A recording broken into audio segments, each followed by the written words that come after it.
Hello friends. இன்னைக்கு நம்ம அடிப்படை சட்டம் அறிவோம் சேனல்ல பாத்தீங்கன்னா, இந்த மத்திய தொலைத்தொடர்பு துறை பாத்தீங்கன்னா, இந்த சஞ்சார் சாத்தி அப்படின்னு சொல்லிட்டு ஒரு அப்ளிகேஷன லான்ச் பண்ணியிருந்தாங்க. அந்த அப்ளிகேஷனோட ரிவ்யூ பத்தியும், அதே மாரி இன்னைக்கு நியூஸ்ல மொத்தம் இந்த சஞ்சார் சாத்தி ஆப்ப யூஸ் பண்ணியே மொத்தம் 5,00,000 மொபைல ரெக்கவர் பண்ணியிருக்காங்க. திருட்டு மொபைல அப்படின்னு சொல்லிட்டு இன்னைக்கு நியூஸ் வந்திருக்கு. அந்த நியூஸ்க்காகவும் தான் இன்னைக்கு இந்த வீடியோ பதிவு நான் போடுறேன். நானுமே எனக்கு தெரிஞ்ச ஒரு 2 நபர்களுக்கு இந்த சஞ்சார் சாத்தி ஆப் பத்தி சொல்லியிருக்கிறேன். அவங்களுமே இதனால ஒரு உபயோகம் அடைஞ்சதாவும் என்கிட்ட தகவல் சொல்லியிருந்தாங்க ஒரு 2 மாசத்துக்கு முன்னாடி. சோ, இப்ப நெறைய பேருக்கு இந்த சஞ்சார் சாத்தி ஆப் பத்தி தெரியாது. என்ன இது புதுசா இருக்குன்னு சொல்லிட்டு நெறைய பேருக்கு தெரியாம இருக்கும். தெரியாதவங்களுக்காக இன்னைக்கு இந்த வீடியோ பதிவ நான் போடுறேன். அதாவது இந்த Play Storeல சஞ்சார் சாத்தி அப்படின்னு சொல்லிட்டு ஒரு அப்ளிகேஷன் இருக்கு. அத நீங்க இன்ஸ்டால் பண்ணிக்கோங்க. அதுல பாத்தீங்கன்னா, மொத்தம் ஒரு 4 ஃபியூச்சர்ஸ் குடுத்திருக்காங்க. ஃபர்ஸ்ட் பாத்தீங்கன்னா, உங்களுக்கு கால், WhatsApp, மெசேஜ். இதுல ஏதாவது ஃப்ராடுலன்ட் மெசேஜ் ஏதாவது இந்த ஏடிஎம் பின் நம்பர் இல்லைன்னா சம்திங் நீங்க ரிவ்யூ பண்ணுங்க, இல்ல ஜாப் இருக்கு அப்படின்னு சொல்லிட்டு ஏதாவது ஒரு ஸ்கேமர்ஸ் ஏதாவது உங்களை கான்டாக்ட் பண்ணாங்களோ, நீங்க இந்த ஃபர்ஸ்ட் ஆப்ஷனை கிளிக் பண்ணி நீங்க அதுல கம்ப்ளைண்ட் கொடுக்கலாம். அதுல ஒரு கம்ப்ளைண்ட் நம்பர் ஜென்ரேட் ஆகும். கண்டிப்பா அதுல ஒரு ஆக்ஷன் எடுப்பாங்க. அண்ட் ரெண்டாவது பாத்தீங்கன்னா, உங்களுடைய மொபைல் போன் மிஸ் ஆயிடுச்சு அப்படின்னா, நீங்க இந்த ஐஎம்இஐ நம்பரை வச்சு உங்களுடைய மொபைலை இந்த சஞ்சார் சாத்தி ஆப்ல நீங்க லாக் பண்ணலாம் அந்த மிஸ்ஸிங் மொபைலை. அதே மாதிரி அந்த மிஸ்ஸிங் மொபைல் கிடைச்சிருச்சுனாலும் நீங்க அன்லாக் பண்ற ஆப்ஷனும் இந்த செகண்ட்ல கொடுத்துருக்காங்க. அதே மாதிரி மூணாவது பாத்தீங்கன்னா, உங்களுடைய பேர்ல எத்தனை மொபைல் கனெக்ஷன் இருக்கு அப்படின்ற ஆப்ஷனும் நீங்க பாத்துக்கலாம்.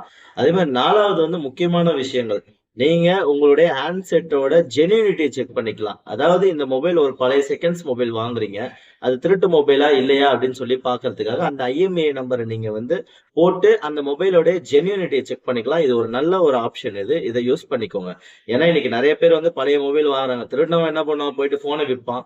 ஏதாவது ஒண்ணு அததான் பண்ண முடியும். வேற என்ன பண்ண முடியும்? அந்த ஐஎம்இஐ நம்பரை நீங்க செக் பண்ணீங்கன்னா இந்த ஆப் மூலயமா இன்ஸ்ட்ரக்ஷன் போயிடும். அவங்க ஈஸியா அந்த மொபைல் ரெக்கவர் பண்ணுவாங்க. சோ உங்களுக்கு ஜென்யூனிட்டியா செக் பண்ணணும்னா இந்த மொபைல் திருட்டு மொபைலா இல்லையா அப்படின்றதுக்கு இந்த ஆப்ஷனை யூஸ் பண்ணி நீங்க செக் பண்ணிக்கலாம். அதே மாதிரி ஃபிஃப்த் ஆப்ஷன் பாத்தீங்கன்னா, உங்களுக்கு நம்மளுடைய லோக்கல் நம்பர்ல இருந்து இன்டர்நேஷனல் கால் ஏதாவது வந்தது, இன்டர்நேஷனல் பேசுறேன், வெளிநாட்டுல பேசுறேன், அந்த மாதிரி ஏதாவது அழைப்புகளும் தட்டணும் வந்தா நீங்க இந்த ஆப்ஷனை கிளிக் பண்ணி ஒரு புகார் கொடுக்கலாம். இப்ப உங்களுக்கு ஒரு டவுட் இருந்திருக்கும். இப்ப மொபைல் காணாம போயிடுச்சுன்னா இந்த அப்ளிகேஷனே நம்ம கம்ப்ளைண்ட் கொடுத்துடலாமா அப்படின்றதுக்காக இல்ல. நீங்க உங்களுடைய மொபைல் முதல்ல காணாம போயிடுச்சுன்னா உங்களோட ஐஎம்இஐ நம்பர் வச்சு இந்த அப்ளிகேஷனை யூஸ் பண்ணி ஃபர்ஸ்ட் பிளாக் பண்ணுங்க. பிளாக் பண்ணிட்டு நீங்க டிஎன் போலீஸ் வெப்சைட்ல மிஸ்ஸிங் கம்ப்ளைண்ட் ஒன்னு கொடுங்க. கொடுத்துட்டு நீங்க இந்த சஞ்சார் சாத்தியில ஒரு ரெக்வஸ்ட் நம்பர் வரும்ல, நீங்க பிளாக் பண்ணதுக்கு இந்த பிளாக் நம்பரையும் சேர்த்து கம்ப்ளைண்ட்ல கொடுங்க. கொடுத்துட்டு போலீஸ் ஸ்டேஷன்ல கேட்பாங்க உங்களுடைய மொபைல் நம்பர், அந்த பாக்ஸஸ், அந்த டீட்டெயில் எல்லாம் கேட்பாங்க.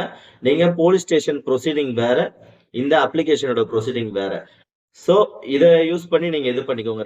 ரெண்டுத்துக்கும் இப்போ உங்களுக்கு ஒரு கன்ஃபியூஷன் இல்லாம இருந்திருக்கும். மொபைல் மிஸ் ஆயிடுச்சுன்னா புகார் கொடுத்துருங்க, இதுலயும் பிளாக் பண்ணிடுங்க. சோ உங்களுக்கு மொபைல் கிடைச்சது அந்த மாதிரி ஒரு விஷயங்கள் ஏதாவது வந்ததுன்னா உங்களுக்கு இன்ஸ்ட்ரக்ஷன் ஃபாலோ பண்ணி உங்களுக்கு கொடுத்துருவாங்க. சோ இந்த அப்ளிகேஷன் உண்மையிலே ரொம்ப யூஸ்ஃபுல்லா தான் இருக்குது. ட்ரை பண்ணி பாருங்க. இது ரொம்ப ஒரு முக்கியமான ஒரு அப்ளிகேஷன் தான். எல்லாரோட மொபைல்ல இருக்க வேண்டிய ஒரு அப்ளிகேஷன் தான் என்ன பொறுத்த வரைக்கும். மத்திய தொலைத்தொடர்பு துறை ஒரு நல்ல அப்ளிகேஷன் தான் லான்ச் பண்ணியிருக்காங்க. யூஸ்ஃபுல்லா இருக்கும். ட்ரை பண்ணிட்டு சொல்லுங்க. Thank you friends.